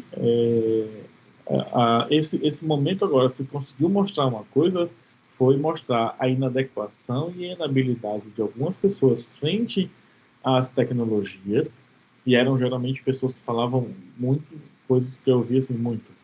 Mas isso aqui não é para mim, eu não tenho mais idade para isso, eu não consigo entender nada, eu não nasci para mexer em tecnologia, ou seja, havia uma coisa do escapar, do não prestar atenção, ou do não querer se adaptar ao futuro que estava batendo na nossa cara com força. E as pessoas que já se preparavam, que já se reestruturavam, tiveram pouquíssimos impactos na sua estrutura de mercado de trabalho. Pouquíssimos impactos. Né? Por exemplo, pessoas que já estavam começando a se preparar para fazer atendimento psicológico online foram tranquilos e os pacientes continuaram e tiveram pouquíssimas desistências dos pacientes. Foi pouquíssimo o processo de saída do paciente e conseguiram manter mais ou menos a mesma estrutura social por conta dos pacientes não deixarem, porque essa pessoa já estava preparada para isso. Agora, as pessoas que achavam que não funcionava, que não tinha jeito, porque eu não quero, ou seja, com a resistência dessas novas estruturas, tenha certeza que essas pessoas estão quebradíssimas, porque estão tendo que correr atrás de um prejuízo agora que não estão conseguindo lidar bem. Podem ser ótimos profissionais, mas são profissionais que estagnaram no tempo. No cotidiano do mercado de trabalho, a sociedade em rede apresenta um novo modelo de trabalho que desencadeia nos conflitos de como as gerações anteriores encaram a produção do trabalho e a atuação profissional. Eu confesso a vocês, assim, logo quando surgiu isso, essa questão do atendimento online, há uns 5 anos atrás, a única coisa que eu dizia inicialmente era: precisa ter uma regulamentação. Isso precisa ter uma regulamentação fechada para poder haver uma fiscalização coerente do Conselho. Tendo isso, eu acho que o futuro é esse. No cerne das questões tecnológicas, encontramos a urgência em ressignificarmos o conceito de trabalho, as formas de relação com essa própria atuação profissional. E aí vem E esse texto foi escrito muito antes de se pensar em pandemia, esse texto foi pensado muito antes de pensar em isolamento social, e olha como ele está batendo na nossa cara agora. Né? Como é que a gente tem que repensar o nosso processo formador? É óbvio, e eu não tiro isso de vocês, eu sou um defensor ferrenho das aulas presenciais, que algumas atividades presenciais elas precisam ser mantidas, organizadas. Eu sou um defensor ferrenho disso, mas a gente tem que estar pensando e se voltando também para essas novas possibilidades, ok? Então, senão a gente não acaba essa aula hoje. O homem sonha mundos possíveis, a tecnologia é sua aliada. Um campo de inúmeras possibilidades de relacionamentos e de comunicação se abre. As mudanças ocorrem tão rapidamente que chegamos a nos sentir impotentes diante do futuro que se apresenta. Homens e mulheres de todas as idades veem seus projetos de vida, suas profissões ameaçadas por novas formas de fazer, que retratam novos modos de viver. Em um mundo onde quase tudo fica obsoleto da noite para o dia, como será o nosso amanhã? Como acompanhar esse mundo em constante inovação? Quais são as profissões do futuro? E qual é o futuro das profissões? Essas são perguntas feitas numa entrevista, esqueci o nome do professor agora, mas tem no módulo de vocês. Assistam a entrevista. Vejam como uma entrevista feita há uns 5 ou 6 anos atrás está atual. Quando eu penso nisso, lembro da minha formação, né, e aí dos meus processos de carreira, onde eu comecei a pensar assim, entender disso aqui, de tecnologia,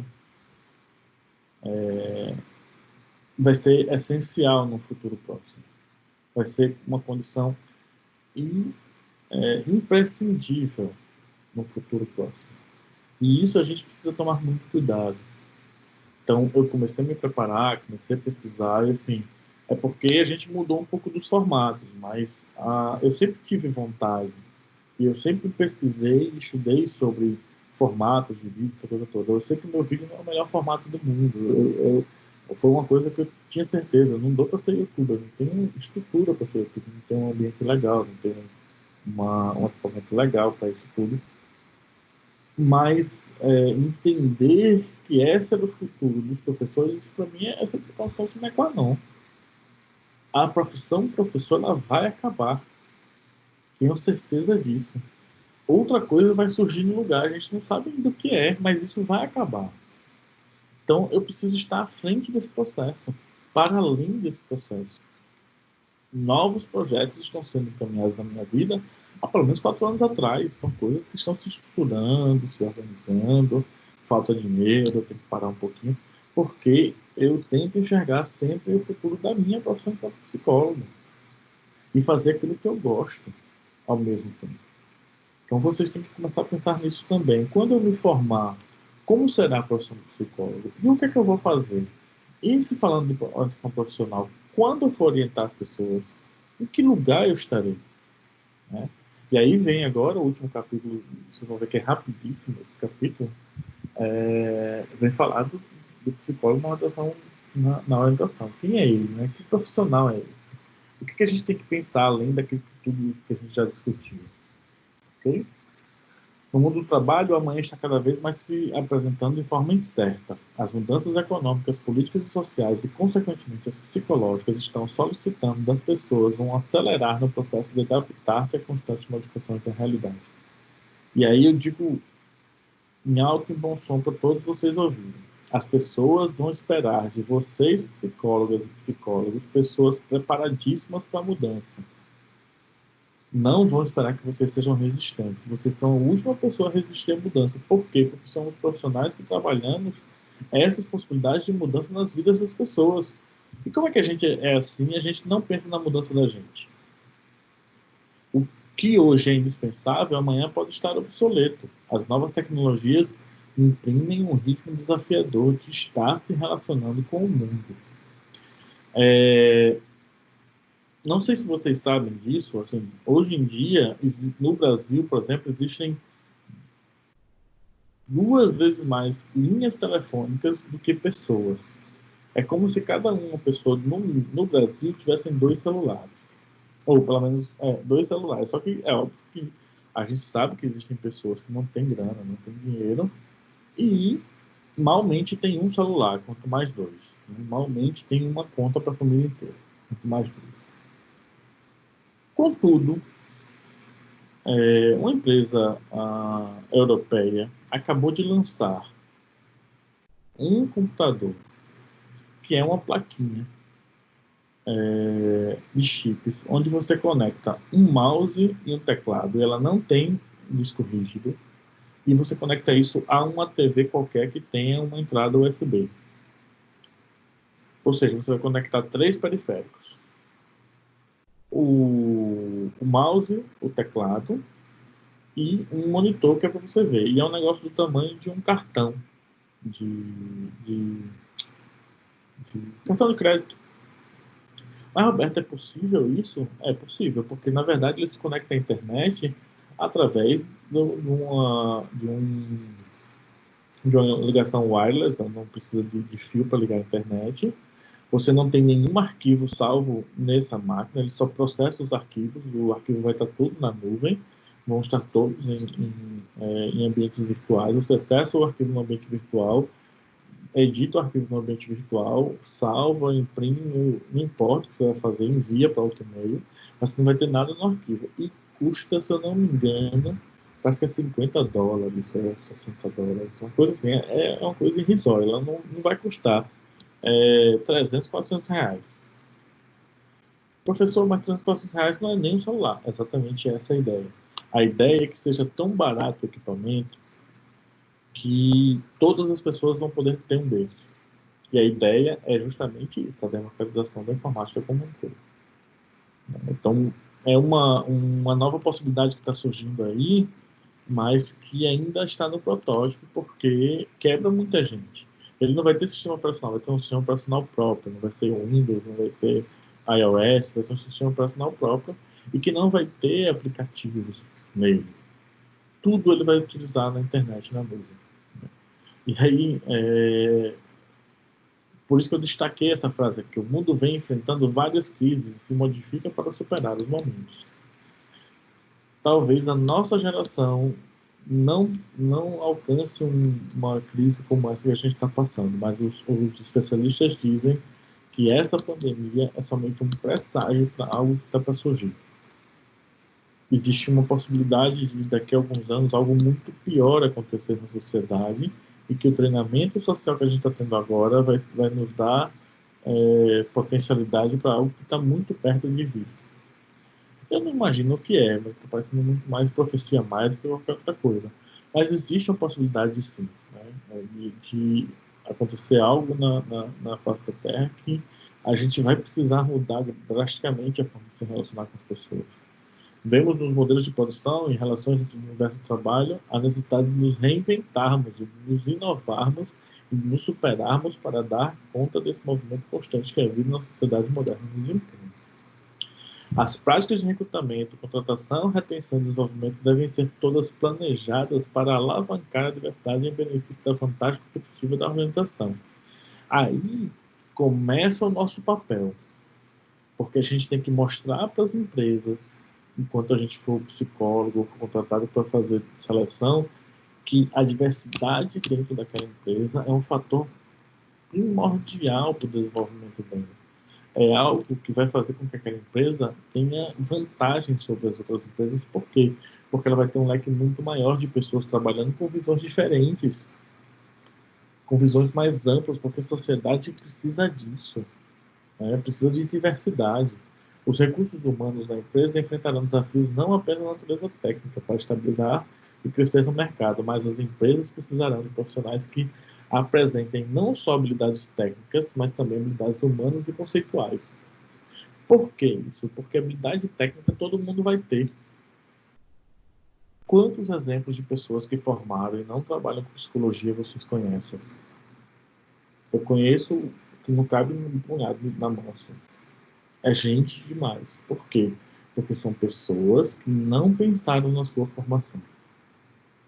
Tem habilidade técnica, mas não tem o que o mercado pede hoje, que é uma habilidade social, uma habilidade de relacionamento, saber trabalhar em grupo, aprender a ceder, aprender a ser responsável, aprender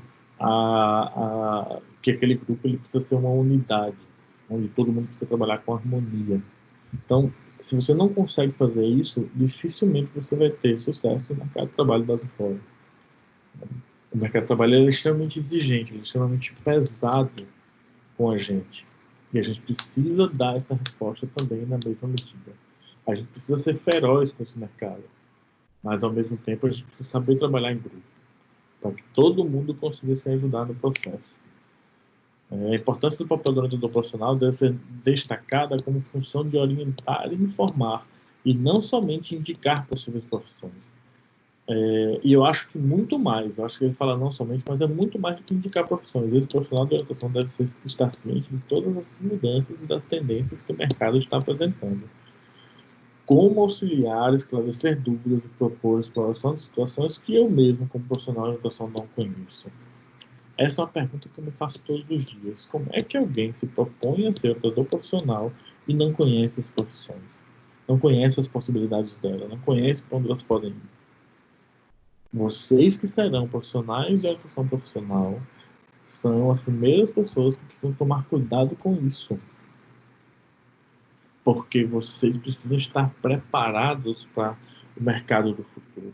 Não é só para conhecer o mercado naquele momento, porque naquele momento ali que aquele jovem está fazendo o trabalho da orientação profissional, ele só vai entrar no mercado de trabalho dali a 6, 7, 8 anos. A depender de quando que ele passa no vestibular e quanto tempo dura o curso dele. E aí, você vai apresentar uma profissão que é de hoje, que de repente amanhã já é obsoleto, ou não, você tem que apresentar algo que está no futuro. O profissional não pode ficar enclausurado em seu mundinho, apenas colocando em prática aqueles conhecimentos adquiridos, por exemplo, nos 5 anos atrás da faculdade. Deve fazer o possível para acompanhar novas práticas, ações e teorias que são criadas a cada instante. É o que a gente chama de viver numa bolha. O que você aprendeu na faculdade, e eu falei isso no começo da aula, pode não ser suficiente para a sua ação profissional. E é assim que o mundo gira. É assim que as coisas funcionam. Não viva dentro de uma bolha. Não ache que o conhecimento que você tem é suficiente. Tenha o medo e o receio que o nosso colega teve. Assim, eu não sei de nada. Que ótimo. Pelo menos a gente tem um começo. Vamos começar a aprender alguma coisa. Que ótimo que você percebe que não sabe de nada. Vamos atrás? Ou seja, a gente precisa sair dessa bolha. Nós é quem precisamos aprender a modificar e se atualizar dos processos. O processo de orientação profissional segue as bases de uma intervenção que se caracterizam por um conjunto de procedimentos atendendo a uma estratégia de pensamento e fundamento em conceitos teóricos de atuação que fornecem a visão de mundo e homem em equipe editante. Esse profissional de orientação utilizará seus referenciais teóricos, os quais embasam sua visão de mundo e homem para compreender e analisar a situação apresentada pelos seus orientantes. Por isso, ele precisa ter claro que a identidade profissional será uma faceta de todo o processo de formação desse indivíduo na sociedade. Ou seja, gente, aquilo que a gente é, ou quem a gente é muito mais a nossa formação e a nossa formação ideológica, ou seja, a nossa visão filosófica, ou seja, a nossa abordagem, do que somente um conjunto de regras. Essa abordagem deve nos guiar nesse interim, deve nos guiar nessa forma de orientar o indivíduo para o futuro. Então, é importante que a gente tenha claro a nossa identidade profissional. E essa nossa identidade profissional, ela tem um viés e um referencial teórico próprios.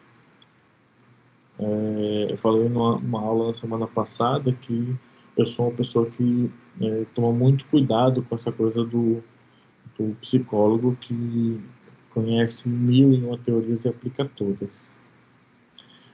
Pode me chamar de old school, pode me chamar de inconsequente, incongruente, mas eu ainda entendo que ser psicólogo de várias abordagens faz com que eu não seja de nenhuma. E aí, infelizmente, eu posso estar fazendo charlatanismo com o meu cliente, porque eu estou aplicando técnicas de abordagens filosoficamente antagônicas. E aí eu não tenho cuidado nenhum com o meu paciente-cliente. Então, isso é uma coisa minha. Se alguém consegue fazer isso muito bem, não sou eu que tenho que julgar, porque quem julga mesmo é o cliente. E às vezes você encontra gente por aí que faz umas maluquices que não merecem nem a consideração de mencionar. O orientador deve ter claro seu papel e seus objetivos no processo em atender toda solicitação de um trabalho que comporta partes de compreensão, análise e interpretação, mas também partes de instrução e fornecimento de informação, a visão sincronizada com o mercado e o momento pelo qual o seu orientando passa pela vida, sua etapa de vida. Um papel se define não de orientador, mas sim de facilitador, de alguém que, por já ter pensado nisso há mais tempo, tem condições de auxiliar a pensar. Então, se define por já ter pensado nisso há mais tempo, tem condições de auxiliar a pensar. Nós não estamos pensando pela pessoa e nem dando respostas. Estamos facilitando o processo da pessoa pensar. O processo da pessoa tomar a decisão. A decisão final é do indivíduo. E assim, como eu sempre bato na tecla, existe algumas funções que a gente tem enquanto profissional que tomar. E uma delas é o processo ético, né? Que rege a nossa conduta dentro dos consultórios. No artigo 1 do Código de Ética do Psicólogo, são deveres fundamentais do psicólogo. G. Informar a quem de direito os resultados decorrentes da prestação de serviço psicológico, transmitindo somente o que for necessário para a tomada de decisões que afetem o usuário ou beneficiário. Orientar quem de direito sobre os encaminhamentos apropriados a partir da prestação de serviço psicológico e fornecer sempre que solicitados documentos pertinentes ao bom termo do trabalho. Então, assim, estejam sempre atentos ao Código de Ética do Psicólogo. Ele é o seu primeiro passo. Sabe? Nunca dê um passo sem antes ter consultado e ter certeza se você pode fazer isso perante o Código de Ética do Psicólogo. Nunca identifique nada na relação de trabalho sem ter passado. E uma coisa se existe uma coisa que faz com que a gente seja chamado, convocado para o conselho, para que a gente preste esclarecimento, são os documentos que a gente mostra, os laudos, né? As devidas devoluções dos processos que a gente apresenta e aplica, e isso precisa ser muito pensado sempre. Porque se você fizer alguma bobagem, há uma chance muito grande de você ser denunciado, e você tomar uma advertência e depois, porventura, poder perder o seu CRP. Existem diretrizes para apresentar documentos, para quem eu devo apresentar o documento, para quem é que eu dou a devolutiva, como é que vai ser feita essa devolutiva. Existem diretrizes para isso, para tudo isso.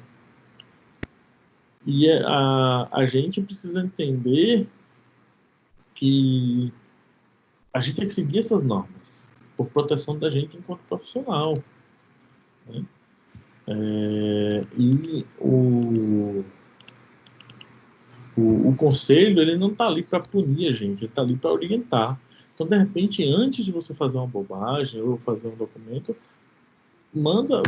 tenta falar com o conselho, liga para lá para o conselho, o pessoal vai indicar você para o conselheiro adequado, ele vai te tratar bem. Eu nunca vi ninguém tratar ninguém mal, sempre disposto, sempre solícito a nos ajudar. Então, não deixe isso de lado. No programa de orientação profissional, o aspecto do processo de encerramento deve contemplar a devolutiva dos estudos e interpretações realizadas com estratégias psicológicas para a obtenção de uma série de conhecimentos sobre o indivíduo em questão, no caso, nosso orientando.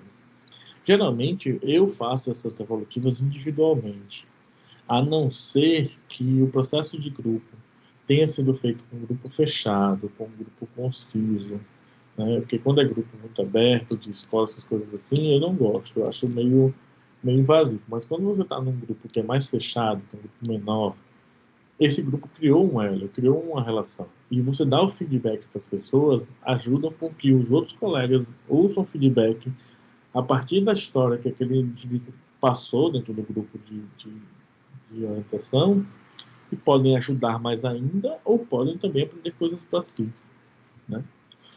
No decorrer de todo o processo de orientação profissional, podemos lançar mão da entrevista como uma conversa entre as pessoas envolvidas. Este recurso poderá atender a diferentes objetivos. Podemos usar a entrevista para coletar mais dados, para explorar áreas e temas desconhecidos e para discutir resultados na construção de um prognóstico.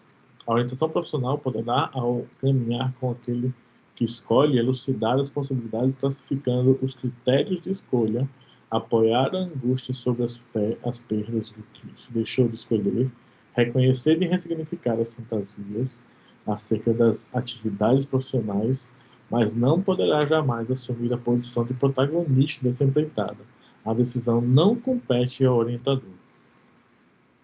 Então, eu orientaria vocês a não dar uma diretiva, não dar uma orientação que seja determinista, mas ajude a pessoa a parar as arestas e botar os pés no chão, para que ele possa, com os pés no chão, identificar a sua subjetividade, tirar da frente as possibilidades de manipulação de mídia social, de repercussões sociais, e poder escolher com maestria que profissão ele quer cursar, né? Gente, era isso. Consegui terminar 9 horas, ó. Ó, respirar fundo. Acabou.